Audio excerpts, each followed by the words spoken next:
നമസ്കാരം. ഈ ഇന്നലെ നടന്ന മന്ത്രിസഭാ യോഗത്തിലെ മുഖ്യമന്ത്രി പറഞ്ഞു DGPക്കെതിരെയുള്ള ADGP അജിത് കുമാറിനെതിരെ നടത്തണമെന്ന് പറഞ്ഞ അന്വേഷണം ആഭ്യന്തര സെക്രട്ടറി അന്വേഷിച്ചിട്ട് നടത്താമെന്നാണ് പറഞ്ഞത്. അപ്പോൾ അതിൽ എന്താണ് സംഭവിച്ചിരിക്കുന്നത്? അതിലെന്തിനു സംഭവിക്കാൻ DGP കൊടുത്ത DGP കൊടുത്തിരിക്കുന്ന റിപ്പോർട്ടിൽ ADGP തന്നെ, അതായത് നമ്മൾ അജിത് കുമാർ സാറ് തന്നെയാണ് പൂരം കലക്കിയതെന്നുള്ളതിൻ്റെ വ്യക്തമായ തെളിവുകളുണ്ട്.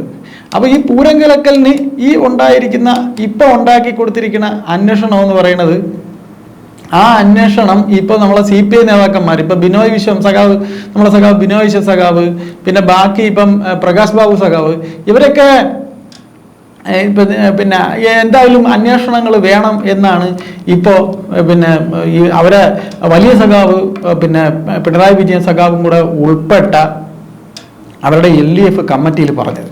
അപ്പോൾ കമ്മിറ്റിയിൽ അത്രയും പറഞ്ഞിട്ടും നമ്മളെ അജിത് കുമാർ സാർ, ADGP അജിത് കുമാർ സാറിൻ്റെ കൂടെ നമ്മളെ മുഖ്യമന്ത്രി പിണറായി സാറിന് എന്തെന്നില്ലാത്ത ഒരു വാത്സല്യം ഉണ്ടെന്ന് തോന്നണം.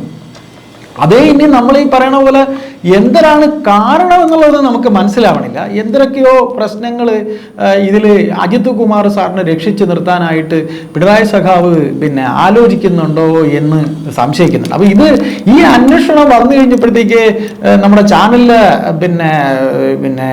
ഈ റിപ്പോർട്ടർ TVയിൽ നിന്ന് സുജയ പാർവതി വിളിച്ചിട്ട് നമ്മുടെ PV അൻവർ MLA അടുത്ത് ചോദിച്ചപ്പോഴത്തേക്ക് അദ്ദേഹം പറഞ്ഞെന്തിനെന്നറിയാമോ?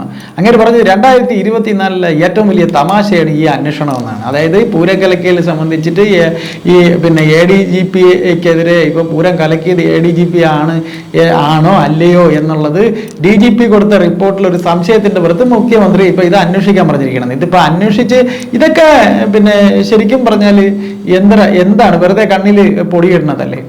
അപ്പോൾ പറഞ്ഞ മറ്റൊരു ചോദ്യം എന്ന് പറഞ്ഞു കഴിഞ്ഞാൽ ഇത് ഈ പൂരം ശരിക്കും കലക്കാനായിട്ട് പ്ലാൻ ഉണ്ടാക്കിയതെന്നാണ് പ്രതിപക്ഷ നേതാവ് ഇപ്പോൾ ഇദ്ദേഹം പറയണ VD സതീശൻ സാറ് പറയണത്. VD സതീശൻ സാറ് പറയണമെന്ന് വെച്ച് കഴിഞ്ഞാൽ മുഖ്യമന്ത്രി നമ്മളെ പിണറായി സാറ് ഈ പറയുന്ന ADGP അജിത് കുമാർ സാറിനെ ഇത് പൂരം കലക്കാനായിട്ട് ഏൽപ്പിച്ചെന്നൊക്കെയാണ് പറയണത്.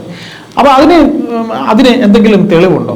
അതിന് തെളിവുണ്ടോയെന്ന് ചോദിച്ചു കഴിഞ്ഞാൽ അയാൾ ഈ പറയണ പോലെ അവിടുത്തെ അങ്കിത അശോകൻ എന്ന് പറയുന്ന ഒരു കമ്മീഷണർ അങ്ങേരെ ഈ പൂരത്തിൻ്റെ ചുമതലയും മറ്റും കാര്യങ്ങളൊക്കെ ഏൽപ്പിച്ചിട്ട് അദ്ദേഹം അന്നത്തെ ദിവസം, അതായത് ഈ സംഭവങ്ങളൊക്കെ ഉണ്ടായി, ഈ പ്രശ്നങ്ങളൊക്കെ ഉണ്ടാക്കിയിട്ട് അന്ന് തന്നെ അങ്ങേര് ഈ ഫോണും രാത്രി 3 മണിക്ക് ശേഷം ഫോണും സ്വിച്ച് ഓഫ് ചെയ്ത് വെച്ചിട്ട് മൂകാംബികയിൽ പോയെന്നാണ് പറയണത്.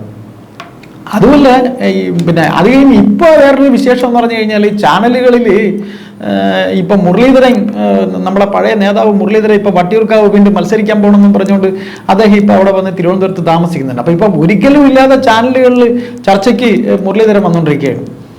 അപ്പോൾ ചാനലിൽ ചർച്ചയ്ക്ക് വരണത് തെറ്റാണ്?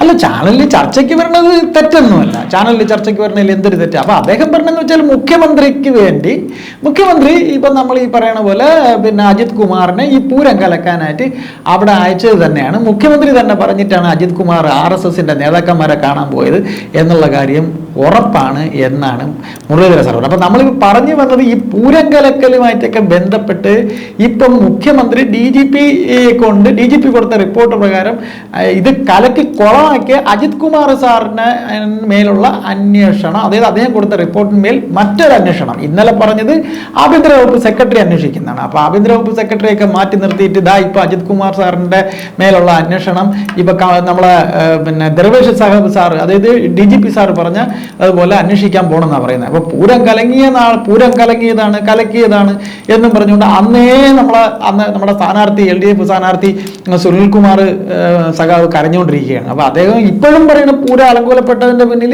ഗൂഢാലോചനയുണ്ട്, അവരെയൊക്കെ പുറത്താക്കണം, ADGP RSS ബന്ധം പരിശോധിക്കണം എന്നൊക്കെ തന്നെയാണ് പറഞ്ഞത്. മന്ത്രി രാജനും അങ്ങനെ തന്നെയാണ് പറഞ്ഞത്. മന്ത്രി രാജൻ എന്ന് പറഞ്ഞു കഴിഞ്ഞാൽ CPIയിലെ മന്ത്രിമാരിലെ ഒരു അവിടുത്തെ നമ്മളെ മന്ത്രിസഭയിലെ പിണറായി വിജയൻ്റെ ഏറ്റവും അടുത്ത ആളുമല്ലേ. പിന്നെ വേറൊരു കാര്യം, മന്ത്രി രാജൻ്റെ അടുത്ത് നമ്മൾ ചോദിച്ചു, സുരേഷ് ഗോപി ഈ പൂരത്തിൻ്റെ സ്ഥലത്ത് അന്ന് രാത്രി ഈ ബഹളം ഉണ്ടായ സമയത്ത് അവിടെ വന്ന് ഇറങ്ങിയില്ലേ? എന്ത് സുരേഷ് ഗോപിക്ക് വന്ന് ഇറങ്ങിക്കൂടെ? സുരേഷ് ഗോപിക്ക് വരാം, അല്ല സുരേഷ് ഗോപി ആംബുലൻസിലാണ് വന്നിറങ്ങിയത്. എന്താ ആംബുലൻസിൽ വന്ന് ഇറങ്ങിയത് തന്നെ ഒരു തെറ്റ്? ആംബുലൻസിലൊന്നും അങ്ങനെ വന്ന് ഇറങ്ങാമോ എന്നുള്ള കാര്യമൊക്കെ നിയമപരമായിട്ട് നമുക്ക് അതിൻ്റെ ചില വശങ്ങളൊക്കെ തേടേണ്ടി വരുമെന്നാണ് രാജൻ സാറ് പറഞ്ഞേക്കണം, മന്ത്രി രാജൻ സാറ് പറഞ്ഞേക്കണം. എന്തായാലും അത് പരിശോധിക്കണമെന്ന് രാജൻ സാറ് പറഞ്ഞു. ഇപ്പൊ ചുരുക്കത്തിൽ നമ്മൾ പറഞ്ഞു വരുമ്പോഴത്തേക്ക് മുഖ്യമന്ത്രി കഴിഞ്ഞ ദിവസം നമ്മളെ പിണറായി സഖാവ് കഴിഞ്ഞ ദിവസം പ്രസ് മീറ്റിൽ കഴിഞ്ഞപ്പോഴത്തേക്ക് എല്ലാവരുടെ അടുത്തും പറഞ്ഞത് പൊളിറ്റിക്കൽ സെക്രട്ടറി ശശി വളരെ എന്താ പറയുക ഭയങ്കരമായിട്ട് ഒരു ഇതുള്ള ഒരാളാണ്, പെർഫോമറാണ്. പൊളിറ്റിക്കൽ സെക്രട്ടറി പറഞ്ഞാൽ ചുമ്മാ അവിടെ ഇരുത്തിയിരിക്കുന്നതല്ല, നിങ്ങൾക്കൊക്കെ ഒന്നും അറിഞ്ഞുകൂടാ. പിന്നെ അതുപോലെ ADGP അജിത് കുമാറിനെതിരെ അന്വേഷണമില്ല. ഇങ്ങനെ അതുപോലെ അൻവർ കോൺഗ്രസ് പാരമ്പര്യമാണ്, ഒരു തരത്തിലുള്ള അന്വേഷണം ഇപ്പൊ നടന്നുകൊണ്ടിരിക്കുന്ന അന്വേഷണത്തിന്റെ റിപ്പോർട്ട് കിട്ടിട്ട് ഒന്നൊക്കെ പറഞ്ഞിട്ട് ഇന്നലെയും അദ്ദേഹം ഇത് നടത്തൂല എന്ന് പറഞ്ഞിട്ട് ഇന്നിപ്പോ അന്വേഷണം പറഞ്ഞിരിക്കണം, അല്ലെങ്കിൽ DGP അന്വേഷിക്കണമെന്നൊക്കെ ഇപ്പൊ ഈ പറഞ്ഞതിന്റെ പിന്നിൽ ADGPക്കെതിരെ ഉണ്ടായിരിക്കുന്ന ഈ അന്വേഷണം എന്ന് പറയുന്നത് നമ്മളെയൊക്കെ കണ്ണിൽ പൊടി ഇടാനല്ലേ. അല്ലാതെ അദ്ദേഹം ഈ ADGPക്ക് നമ്മളെ പിണറായി സാറ് ADGPക്കെതിരെ എന്തെങ്കിലും ഒരു ചെറുവിരൽ അനക്കുമെന്ന് നമുക്കോ നിങ്ങൾക്കോ ഈ മാളവർക്കോ തോന്നുന്നുണ്ടോ? എന്ത് സംഭവിക്കുമെന്ന് നമുക്കറിഞ്ഞൂടി. ഇതൊക്കെ വെറും നമ്പർ ആയിരിക്കും, വെറുതെ നമ്മളെ പിണറായി സഖാവിൻ്റെ നമ്പർ ആയിരിക്കും ഈ അന്വേഷണമൊക്കെ. എന്തായാലും അന്വേഷണം വരട്ടെ. അന്വേഷണം വരുമ്പോഴത്തേക്ക് അന്വേഷണം വന്നെന്ന് പറയും നമുക്ക് ബ്രേക്കിംഗ് ന്യൂസുകൾ കാണാം.